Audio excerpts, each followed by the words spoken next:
Hello friends, welcome to Pebbles. நான் உங்கள் கோபி சுதா. நம்ம இன்னைக்கு செய்ய போகிறது பைனாப்பிள் கேசரி. இது வந்து ரொம்ப ஈஸியாக பண்ணலாம். அதாவது நம்ம வந்து பைனாப்பிள் வாங்கிட்டு அதை தோல் சீவிட்டு நம்ம அரை பைனாப்பிள் அளவுக்கு எடுத்துக்கலாம். நான் வந்து 150 கிராம்ஸ் ரவை தான் ஆட் பண்ண போகிறேன். இது கூட வந்து நம்ம 1 கப் ரவைக்கு 1.5 கப் அளவுக்கு சர்க்கரை எடுத்துக்கணும். அதே மாதிரி 2.5 கப் அளவுக்கு நம்ம தண்ணி ஊற்றணும். தண்ணிக்கு பதிலாக என்னென்னா நம்ம கொஞ்சம் பாதி வந்து நம்ம ஜூஸ் அடிச்சுட்டு ஜூஸ் ஆட் பண்ணி செய்ய போகிறோம். வாங்க எப்படி செய்கிறதுன்னு பார்க்கலாம். தேவையான பொருட்கள் நம்ம 150 கிராம்ஸ் அளவுக்கு ரவை எடுத்துக்கலாம். இதை வந்து நல்லா வறுத்து வச்சுட்டேன். இது கூட வந்து ஒரு பைனாப்பிளில் பாதி 1 கப் அளவுக்கு பைனாப்பிள் பொடியாக நறுக்கிட்டேன். அதில் பாதி வந்து நான் வந்து இது வந்து நம்ம ஜூஸ் அடிக்கிறதுக்காக எடுத்து வச்சுருக்கிறோம். நெய் தேவையான அளவு.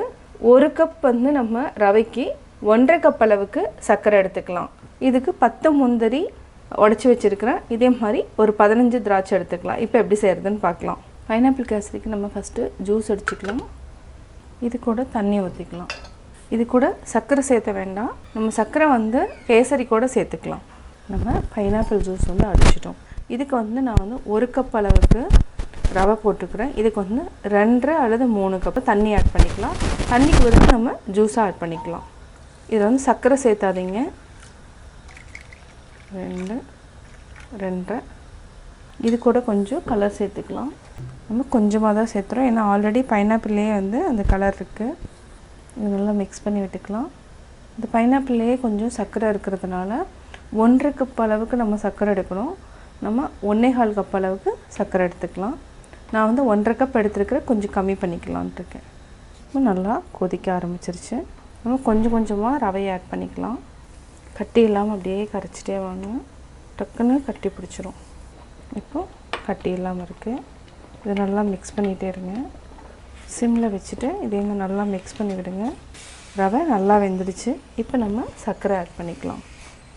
ஆல்ரெடி பைனாப்பிள்லேயே வந்து சுகர் இருக்கிறதுனால நம்ம 1.25 கப் அளவுக்கு சர்க்கரை ஆட் பண்ணியிருக்கிறோம்.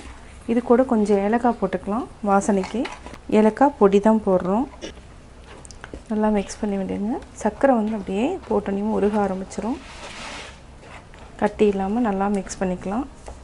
நல்லா மிக்ஸ் பண்ணியாச்சு. இப்போ வந்து சர்க்கரை நல்லா கரைஞ்சி இப்போ கெட்டி ஆகிடுச்சு. இப்போ நம்ம பைனாப்பிளை ஆட் பண்ணிக்கலாம். இதையும் நல்லா மிக்ஸ் பண்ணி விடுங்க. இப்போ நம்ம நெய்யில் வந்து முந்திரி திராட்சையும் தாளித்து கொட்டிக்கலாம். இது வந்து ப்ரிப்ரேஷன் டைம் வந்து ஒரு 10 மினிட்ஸ் தான் ஆகும். சின்ன சின்ன ஃபங்க்ஷனுக்கு வந்து இந்த மாதிரி சிம்பிளாக நம்ம பண்ணிக்கலாம். இப்போ நம்ம கேஸ் ஆஃப் பண்ணிக்கலாம். நல்லா மிக்ஸ் பண்ணிவிட்டு இப்போ நம்ம நெய் ஊற்றி தாளிச்சிக்கலாம்.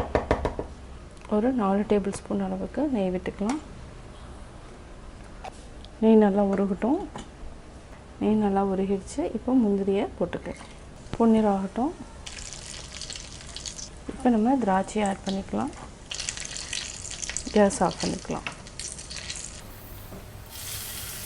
நல்லா மிக்ஸ் பண்ணிக்கலாம். இப்போ வேறு பாத்திரத்தில் மாற்றிக்கலாம்.